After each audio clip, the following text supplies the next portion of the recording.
हरे हरे हरे राम राम राम रामाय रामचंद्राय रामभद्राय वेदसे नाथाय नाथाय सीताय पतये नमः।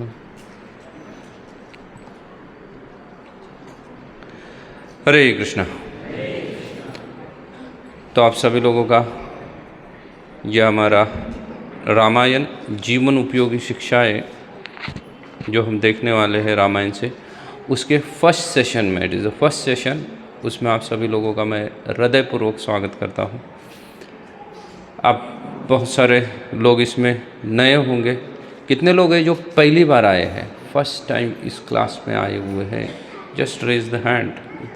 उसमें शर्म वाली बात नहीं है कि आप पहली बार आए हुए हैं इस कक्षा में।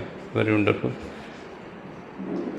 तो हम ये जो कोर्स कंटिन्यू कर रहे हैं, जैसे आप लोगों ने जब रजिस्ट्रेशन किया होगा, बहुत सारे लोगों ने इस कोर्स के लिए, सो दैट टाइम आप लोगों ने देखा होगा कि यह सर्टिफिकेट कोर्स है। We have to going to provide you the certificate also. इसका सर्टिफिकेट देने वाले हैं। तो सर्टिफिकेट के अनुसार इसके ऊपर बहुत सारा असेसमेंट होगा, एग्ज़ाम्स भी हो सकती है। दैट एग्ज़ाम बहुत सिंपल होगी, आप डरिएगा मत, नहीं तो नेक्स्ट टाइम से आप आना बंद कर दोगे, बोलोगे सब पूरा जीवन एग्ज़ाम देने में चला गया, फिर से अध्यात्म में आके अगर एग्ज़ाम देनी है। लेकिन वो exam it's like a revision. हमने जो किया है वही चीज़ों का क्या हो रहा है, रिवीजन करने के लिए हमें कितना समझ में आ रहा है या कितना समझ में नहीं आया, इसलिए हम कुछ एग्ज़ामिनेशंस लेंगे जो कि बहुत आसान सी चीज़ होगी। क्या कोई कॉलेज एग्ज़ामिनेशन की तरह नहीं है कि आपको पहले सिलेबस दिया जाएगा, that you have to study, और फिर आके आप यहाँ पे क्या करोगे, उसको you have to mug up it and write it down. ऐसा नहीं होने वाला है। It is very easiest way से आपको इसको सिखाया जाएगा, और ईजीएस्ट वे से आप इसको क्या कर सकते हो, एग्ज़ामिनेशन देख सकते हो। तो हमने ये पूरा जो कोर्स है, एंटायर रामायण कोर्स जो है, इसको मेन बेसिक जो है दैट इज़ वाल्मीकि रामायण है। वाल्मीकि रामायण से उसको लिया है। वाल्मीकि रामायण में अगर आप देखोगे जो डिवीज़न किया हुआ है वो 7 कांड है उसके अंदर, 7 डिफरेंट चैप्टर्स आर देयर और यूनिट्स आर देयर। सो हम हर यूनिट के लिए या हर कांड के लिए 3 लेक्चर डेडिकेटेड करेंगे। Will give 3 lectures for each and every unit which is mainly consider as a कांड। तो 3 लेक्चर्स उसके ऊपर होंगे। सो लाइक दैट हम ट्राई करेंगे कि 7 × 3 तो कितना हो जाता है, वो 21 हो जाता है। तो 21 कक्षाओं में इसको रामायण को समाप्त करने का प्रयास करेंगे, जिसमें आज की जो कक्षा है we will just see the introductions of Ramayan.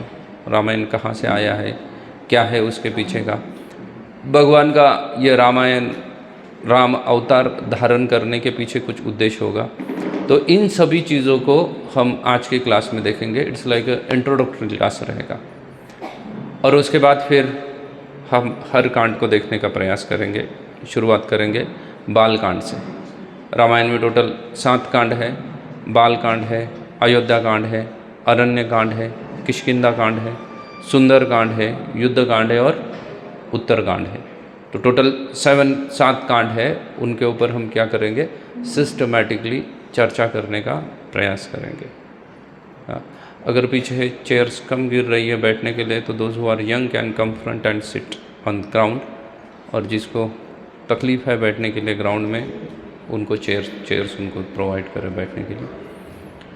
नहीं तो इस साइड में भी कुछ चेयर्स खाली हैं।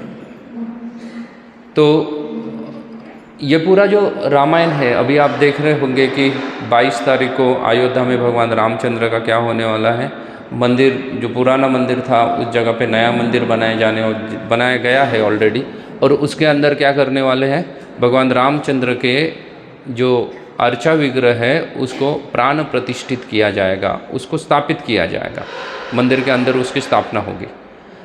तो इसलिए पूरा देश में क्या है, रामायण का जैसा माहौल बन गया है। आप कहीं पे भी चले जाओ, मैं पिछले 2-4 दिन से देख रहा हूँ, पूरे बम्बई शहर में एक चक्कर लगा के आप आ जाओगे ना, तो पूरे शहर भर में आपको दिखेगा कि हर जगह पे क्या है ना कहीं रामायण के संबंध में कुछ ना कुछ एक्टिविटीज़ हो रही हैं। कहीं पे राम कथाएँ हो रही हैं, कहीं पे अन्य कुछ उत्सव रखे हुए हैं, कहीं पे जो प्राण प्रतिष्ठा होने वाली है उसका लाइव दर्शन होने वाला है। ऐसे कई सारी चीज़ें की गई हैं, ऐसे कई सारी चीज़ें कुछ ना कुछ हर जगह पे किया गया है। तो इसलिए मैंने सोचा कि क्यों ना हम थोड़ा सा रामायण को हमारे जीवन के साथ कैसा निगड़ित है उसको थोड़ा सा देख लेते हैं। वैसे तो आप लोगों ने राम कथा सबको पता होगी, लेकिन हमें जितनी राम कथा पता है ना, वो राम कथा सिर्फ 14 साल की है। राम वनवास चले जाते हैं और उसके बाद सीता का हरण होता है, और उसके बाद क्या होता है, उसके बाद भगवान रामचंद्र रावण का वध कर देते हैं और सीता माता को लेकर फिर से अयोध्या लौटाते हैं। बस अयोध्या आने के बाद बड़ी दिवाली मनाई जाती है। हमारे लिए रामायण वहीं पे क्या हो जाता है, ख़त्म हो जाता है। हमारे लिए रामायण वहीं पे ख़त्म हो जाता है। लेकिन रामायण इसके आगे बहुत कुछ चलता है, उसमें से हमारे जीवन में सीखने के लिए भी बहुत सारी चीज़ें होती हैं। रामायण जो है it's comes under the section of Itihasa. इतिहास के सेक्शन में क्या आ जाता है, रामायण आ जाता है। वैसे वेदों को कई सारे प्रकार से डिवाइड किया हुआ है, कई सारे प्रकार के उनको क्या है, भेद बताए गए हैं। उसमें वेद है, अरण्यकाश है, उपनिषद है, पुराणास है, और उसके साथ साथ क्या है, इतिहास है। अभी मैं कुछ डिटेल जो बताने वाला हूँ तो आपको अगले बार जब आप नेक्स्ट कक्षा से आओगे तो आपको उसका हैंडबुक और उसके नोट्स पहले से ही दिए जाएंगे। जो चीज़ें हो गई है और जो होने वाली है सबके नोट्स आपको अवेलेबल करके दिए जाएंगे। तो जब नोट्स आपको अवेलेबल होंगे तो आपको ध्यान में रखना क्या हो जाएगा, थोड़ा आसान हो जाएगा। पूरा वैदिक लिटरेचर जो है या वैदिक स्क्रिप्चर्स है, इसको 2 भागों में विभाजित किया जाता है। वेदास है, पुराना और इतिहास, ऐसे मोटा मोटी 3 भागों में विभाजित किया जाता है। It is divided into 3 parts, पुराना, इतिहास एंड उसके साथ साथ वेदास। वेद जो है वो प्रॉपरली टेक्निकल लैंग्वेज है, उसमें है ना, उसमें सिर्फ ज्ञान की चर्चा होती है। उसमें किसी भी प्रकार का और कोई भी एग्जाम्पल नहीं दिया जाता है। इट्स ओनली एंड ओनली सिद्धांत। उसमें सिर्फ प्रिंसिपल दिए गए हैं, वो वेदास है। जहाँ जहाँ प्रिंसिपल्स बोले हैं they all are considered as Vedas. Vedas या उनको उपनिषद भी कहा जाता है, जैसे गीतेषु उपनिषदसु। गीता, भगवत गीता जो है वो क्या है, वो एक उपनिषद है, तो उसको उपनिषद भी कहा जाता है। तो वेद और उपनिषद ये सभी एक ही अंग है, ये सबको मिला के सिर्फ वेद कहा जाता है। And only inform there that is what, principles. उसके अंदर सिर्फ सिद्धांत दिया गया है। लेकिन ये सिद्धांत जब लोगों को समझ में नहीं आता है तब उसके लिए किसकी आवश्यकता होती है, एग्जाम्पल की आवश्यकता होती है। इट्स रिक्वायर्ड अ दृष्टांत। Examples are needed. जब तक एग्जाम्पल नहीं आप लोगों को बताओगे तब तक लोगों को कुछ समझ में नहीं आएगा कि वो प्रिंसिपल एग्जैक्टली क्या बोल रहा है। समवन इज रिक्वायर्ड जिसने अपने जीवन में उस प्रिंसिपल को उतारा है and then he changed his life. अपने जीवन में उतारने के बाद क्या हुआ है उसका जीवन, जिसके जीवन में परिवर्तन आया हुआ है, ऐसा कोई व्यक्ति चाहिए। तो इसलिए उसके बाद जो लिखे गए हैं इतिहास, वेदों के बाद लिखे गए हैं वो लिखे गए हैं पुराणास, पुराण लिखे गए हैं। और उसके बाद नरेशन आया है इतिहास का, हिस्ट्रीज। अभी पुराण अगर आप देखोगे so Purana is also equal to the histories, वैसे ही है, वही स्टोरीज है, वैसे ही कुछ ना कुछ चीज़ बताई हुई है उसके अंदर। फिर पुराण और इतिहास में डिफरेंस क्या है, same things are there, some stories are there, some stories line are mention. कोई ना कोई किसी को ना किसी को कुछ ना कुछ कथा सुना रहा है। जब कथा ही सुनाई जा रही है तो फिर पुराण में और इतिहास में डिफरेंस क्या है, कुछ ना कुछ तो डिफरेंस होना चाहिए। सो पुराणास और इतिहास में एक मेजर डिफरेंस होता है। दैट डिफरेंस इज, जो ऑथर है, जो बता रहा है ना, स्टोरी राइटर या स्टोरी बता रहा है, वेदों पुराणों में जितनी सारी कथाएं आती है वो किसी से उसने सुनी है, he was not part of that incident. लेकिन जब इतिहास लिखे गए हैं तो जो लिखने वाला राइटर है वो पूरे इंसिडेंट का वो स्वयं भी क्या है, एक हिस्सा है। He is also the part of that story. जैसे रामायण की शुरुआत वाल्मीकि ऋषि से होती है तो Valmiki Rishi as the part of the Ramayana, वो राम के एरा में वो स्वयं क्या थे, उपस्थित थे। इतिहास जब लिखा गया है, व्हेन इतिहास आर रिटर्न, तो इतिहास, रामायण इतिहास में आता है और स्वयं राम के एरा में वाल्मीकि ऋषि क्या थे, उपस्थित थे। वेद व्यास ने जब महाभारत लिखा है तो महाभारत के पीरियड में वेद व्यास उपस्थित है और उनका अपना एक रोल भी है उसमें, ही वॉज प्रेजेंट हिमसेल्फ। लेकिन पुराण जब लिखे गए हैं ना, तो पुराण में नरेट करने वाला ज़रूरी नहीं है कि वो उपस्थित था करके, ही जस्ट कोटेड एज एग्जाम्पल। आप बोलोगे कि फिर महाभारत भागवतम तो बताया गया है, तो भागवतम कौन बता रहे हैं? भागवतम सुखदेव गोस्वामी बता रहे हैं, और सुखदेव गोस्वामी स्वयं है, डेफिनेटली सुखदेव गोस्वामी स्वयं है, भागवतम के समय है। But what the stories is telling in the Bhagavatam, जो कथा वो भागवतम में बता रहे हैं, उन कथा के वो उपस्थित नहीं है। Just telling long back one king was there, his name was Hiranyakashipu. तो long back Hiranyakashipu was there, that time Sukhdev Goswami was not there, वो नहीं थे उस वक्त उपस्थित। इसलिए ये मेजर डिफरेंस है पुराण और इतिहास के अंदर। तो रामायण जो है ये किसके अंडर आता है? इतिहास है। Ramayan is an history. तो उसके बारे में हम जानने का प्रयास करेंगे कि रामायण के बारे में। एक महान ग्रंथ है, महर्षि वाल्मीकि जी की रचना है रामायण, वाल्मीकि जी ने लिखा हुआ है। मेजर इंसिडेंट्स हम देखेंगे वो वाल्मीकि रामायण से देखेंगे। कुछ इंसिडेंट्स है जो मैं अन्य किसी रामायण से भी कोट करूँगा, तो आप लोग डर मत जाना कि ये तो वाल्मीकि जी ने नहीं लिखा है, ये अन्य रामायण में कैसे है। तो मूल रामायण जो है वो वाल्मीकि की रचना है, महर्षि वाल्मीकि ने लिखा हुआ है। एंड अन्य रामायण जितने भी सारे हैं वो अलग अलग ऑथर्स ने लिखे हुए हैं। लेकिन हमारे जो संप्रदाय के जो मूल कलयुग आचार्य है श्रीमान मध्वाचार्य अपने ग्रंथ में लिखते हैं। उसके बाद रूप गोस्वामी, जीव गोस्वामी, श्रील प्रभुपाद जी वही चीज़ को फिर से रिपीट करते हैं।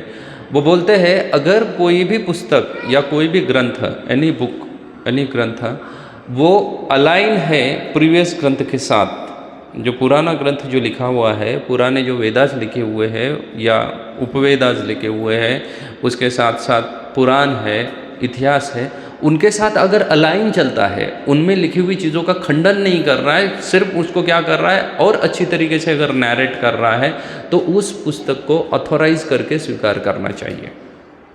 उस ग्रंथ भले ही वो बाद में लिखा गया हो, लेकिन वो क्या है, it's align with the previous one. जो मूल ग्रंथ है उसके साथ अगर वो अलाइन है तो फिर उसको क्या करना चाहिए?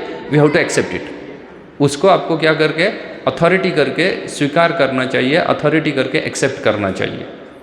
द सेम वे, मतलब वाल्मीकि ने जो पहले ग्रंथ लिखा है उसके बाद कई सारे रामायण लिखे गए हैं, कई सारे रामायण लिखे गए हैं। उत्तर भारत में जो प्रसिद्ध रामायण है वाल्मीकि रामायण के बाद, वो किसने लिखा हुआ है? तुलसीदास जी ने लिखा हुआ है। उसको रामचरितमानस कहा जाता है, तुलसीदास जी की रचना है रामचरितमानस। वो भी ऑथराइज है। आप अगर नॉर्थ इंडिया में चले जाओगे तो हर घर में तुलसीदास जी के रामायण के क्या बोले जाते हैं? दोहे बोले जाते हैं। बहुत बार तो आपको ऐसे लोग मिलेंगे नॉर्थ इंडिया में जिनको लगभग 50-60% तुलसीदास जी का रामायण मुखोदत होगा। दे लाइक मकडअप इट, उनको पूरा का पूरा याद है। 60-70% याद करने वाले भी है। एक तरीके से चालू हो जाते हैं तो हर दोहा वो दोहराते जाएंगे कि तुलसीदास जी ये कह रहे, ये कह रहे, ये कह रहे, जो कहा तुलसीदास जी ने सब उनको याद है। सो ऐसे भी लोग हैं। तो तुलसीदास जी का रामायण है।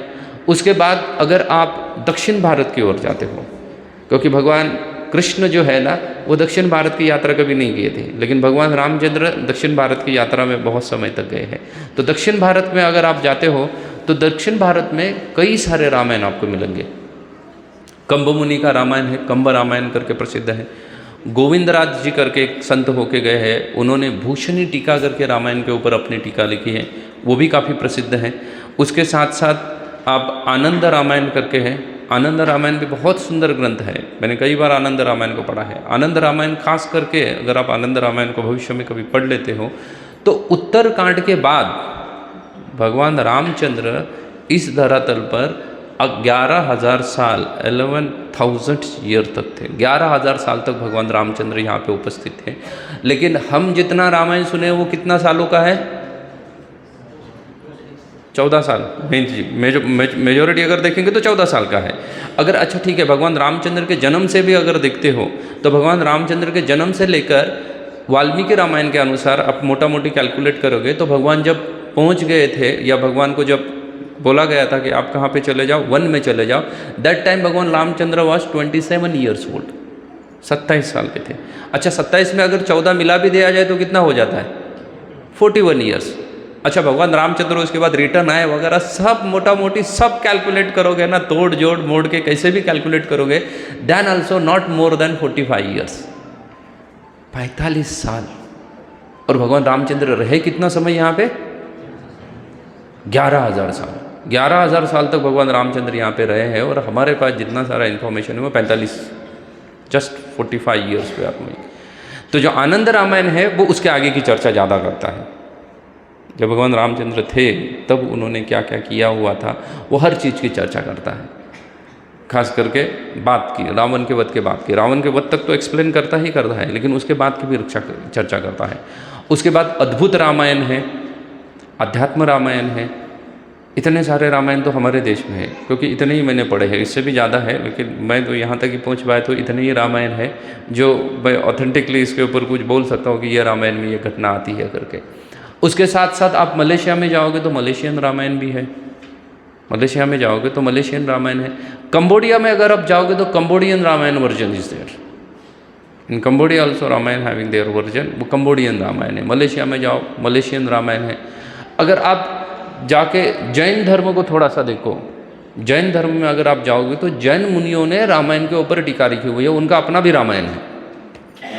अभी वो टीका कुछ बेसिस पे लिखी, आई डोंट नो दैट, मैंने जस्ट ओवरव्यू जैन रामायण का देखा तो दे आर सेइंग कि वो एक्चुअली कई का पास्ट टाइम ही उन्होंने डिलीट कर दिया, वो कई बोले थी नहीं करके, कई को उन्होंने माइनस करके बोला basically Ramchandra want to become a sanyasi, Jain साधु, इसलिए उन्होंने घर छोड़ के कहाँ चले गए थे? वन में चले गए थे। This is what their interpretations. Jain साधुओं का ऐसा अपना खुद का इंटरप्रिटेशंस है, ऐसा उनका अपना खुद का भाव है रामायण को लेके। लेकिन है तो अब इससे पता चलता है कि भगवान रामचंद्र कितने प्रसिद्ध है ना, वो स्वयं भगवान है और वो कितने प्रसिद्ध है। वैसे देखा जाए तो भगवान यहाँ पे इस भौतिक संसार में हमारे कल्याण के लिए क्या करते हैं? अवतार धारण करते हैं। अभी हम पूरे भगवान के अवतारों के ऊपर या अवतारों के पीछे तो चर्चा करने नहीं चलेंगे, क्योंकि वो अगर चलता रहेगा ना तो रामायण बहुत सारा है। रामायण के बारे में तो लिखते हैं, और रामायण में रामचरितमानस में लिखा गया है ना, रामायण शतकोटि अपारा। रामायण कितने हैं? So they are saying it is 100 CR, शतकोटि अपारा, hundreds of Ramayana are there. और इतने सारे रामायण हैं, इसलिए जितना हम उसका अध्ययन करेंगे उतना कम है। लेकिन फिर प्रश्न उपस्थित होता है दैट हम बाहर मूवी देखते हैं, फिल्म देखते हैं, सीरियल्स देखते हैं, क्रिकेट्स देखते हैं, अच्छा वहाँ से बोर होने के बाद चलो थोड़ा सा भगवान के बारे में सुन लेते हैं। अगर ये हमारा भाव रहेगा रामायण को लेके, then we are not going to learn anything of, उससे हम कुछ भी सीखने वाले नहीं हैं। अगर हम इतिहास का डेफिनेशन में ही बोला जाता है, इतिहास मतलब जिससे कुछ सीखा जाए। अब रामायण इतिहास है तो उससे हमें कुछ जीवन के लिए शिक्षाएं सीखनी चाहिए, उसको हमारे जीवन में उतारना चाहिए। सिर्फ सीखनी नहीं चाहिए, उसको क्या करना चाहिए? हमारे जीवन में उतारना चाहिए। अगर हम उन शिक्षाओं को अपने जीवन में उतारेंगे तो ही हमारे जीवन में बदलाव आ सकता है, नहीं तो it's just like another stories. जैसे बॉलीवुड या हॉलीवुड में कई सारे है ना, स्पाइडरमैन होके गया, सुपरमैन होके गया, और कई सारे मैन होके गए। Then there is one another personality is called as the Rama, भगवान रामचंद्र। सिर्फ वो क्या करते रहेंगे? एक एंटरटेनमेंट करके रह जाएगा हमारे लिए, लेकिन वो एंटरटेनमेंट करके नहीं रहना चाहिए। अवर दिस कोर्स या ये पूरा डिस्कोर्स हम रामायण के ऊपर देखेंगे, the motive of this course behind is that Ramayan should not be only entertainment. उसके अंदर कई सारी शिक्षाएं दी हुई है जिसको हमें जीवन में उतारना है या अपने जीवन में उसको क्या करना है? पालन करना है। अगर हम उन शिक्षाओं को अपने जीवन में पालन करेंगे, दैट डेफिनेटली हमारे जीवन में बहुत सारा क्या हो जाएगा? बदलाव आ जाएगा। अदरवाइज आप देखोगे बहुत सारे लोग क्या करते हैं? अध्यात्म को शुरुआत करते हैं। सिर्फ हम इस्कॉन में आने वाले ही लोग अध्यात्म कुछ कर रहे हैं ऐसा नहीं है। There are so many people who are practicing something which is related to spirituality. कुछ तो अध्यात्म के साथ संबंधित कुछ ना कुछ लोग कर रहे हैं, लेकिन करने के बावजूद भी सोसाइटी में इतनी सारी परेशानियां हैं ना, इतना सारे क्या है झमेले खड़े हो चुके हैं। इवन अध्यात्म का नाम लेके लोग एक दूसरे के साथ लड़ते हैं। ये भी चीज़ें हो रही है। अध्यात्म का नाम लेके लोग क्या कर रहे हैं, एक दूसरे के साथ फाइट कर रहे हैं, एक दूसरे के साथ लड़ाई कर रहे हैं। अगर ऐसी परिस्थिति चलती रहेगी या ऐसा ही अगर चलता रहेगा, इसका मतलब साफ है कि उन्होंने रामायण से कुछ भी अपने जीवन में सीखा नहीं है, या कोई भी आध्यात्मिक चीज़ वो अपने जीवन में कर रहे हैं, उन आध्यात्मिक चीज़ों से उन्होंने कुछ अपने जीवन में सीखा है? कुछ नहीं सीखा, अपने जीवन में कुछ नहीं सीखा है। तो उनको अगर कुछ नहीं आया है तो फिर हम भी आएंगे, रामचंद्र के बारे में सुनेंगे, उससे अपने जीवन में कोई शिक्षा नहीं करेंगे, कोई शिक्षा सीखेंगे नहीं, उसको अपने जीवन में पालन नहीं करेंगे, तो फिर कैसे हो जाएगा? Just one of the story like we are hearing in the films and all. फिल्मों में वगैरह हम जो कथाएं देखते हैं या जो स्टोरी देखते हैं, उसके तरह ही रामायण की भी क्या रह जाएगी? एक कथा रह जाएगी हमारे लिए। इसलिए हम थोड़ा सा इसमें से डिराइव करने का प्रयास करेंगे। हम रामचंद्र के अलग अलग, भगवान रामचंद्र के क्या है, अलग अलग पहलुओं को देखने वाले हैं। ये पूरे जो डिस्कोर्स हमारा चलने वाला है, 21 क्लासेस वगैरह इसके हो जाएंगे। तो इसमें हम क्या करने वाले हैं, भगवान रामचंद्र के जीवन के अलग अलग पहलुओं को समझने का प्रयास करने वाले हैं। क्या क्या पहलू हो सकते हैं भगवान रामचंद्र के जीवन में? तो भगवान रामचंद्र तो पहली चीज़ है एज अ भगवान, उनको पहले तो भगवान करके देख लेंगे, क्योंकि वो क्या है, सुप्रीम पर्सनैलिटी ऑफ गॉडहेड। भगवान रामचंद्र पूर्ण पुरुषोत्तम भगवान है, तो भगवान करके उनको देखेंगे।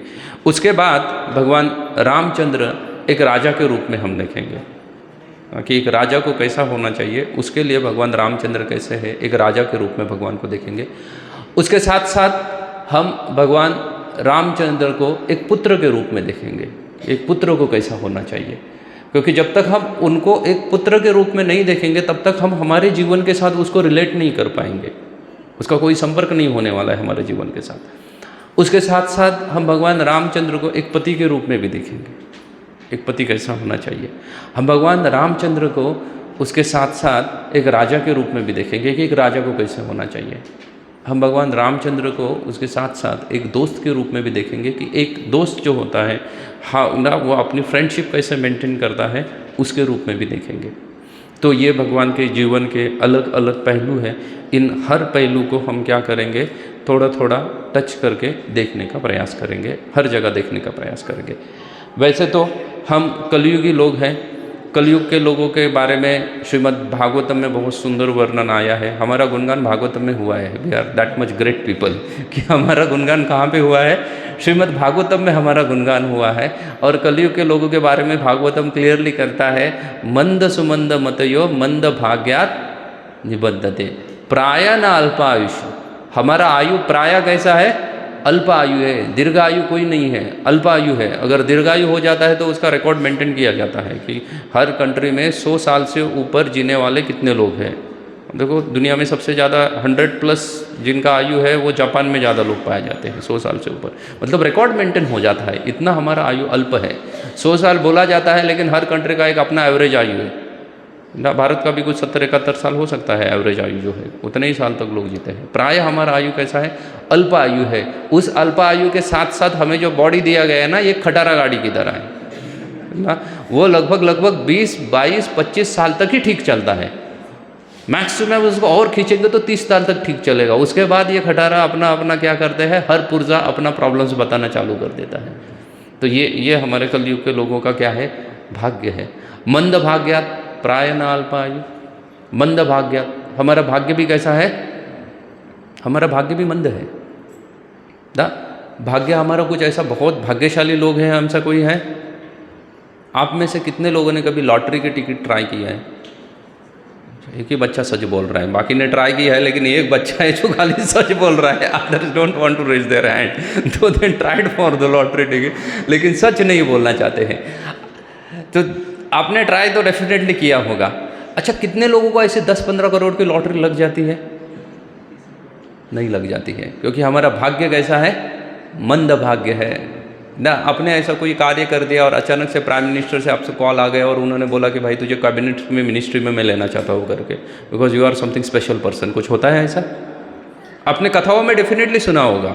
वैदिक टाइम में ऐसा कोई राजा आपने डेफिनेटली देखा होगा जो किसी के ऊपर क्या हो गया, इम्प्रेस हो गया, चाहे किसी के ज्ञान से हो, किसी के ऐश्वर्य से हो, किसी के शौर्य से हो, और उसने अपना आधा राज्य उसको दे दिया। ऐसा हुआ था। जमुनाचार्य साउथ इंडिया में देखेंगे, श्री संप्रदाय में जमुनाचार्य जी आते हैं, जमुनाचार्य को आधा राज दिया था वो राजा ने, जस्ट उनकी विद्वत्ता को क्या देखते हुए अपना पूरा राज, वो आधा राज उन्होंने दे दिया। हमारे साथ कुछ हुआ है ऐसा कलयुग में?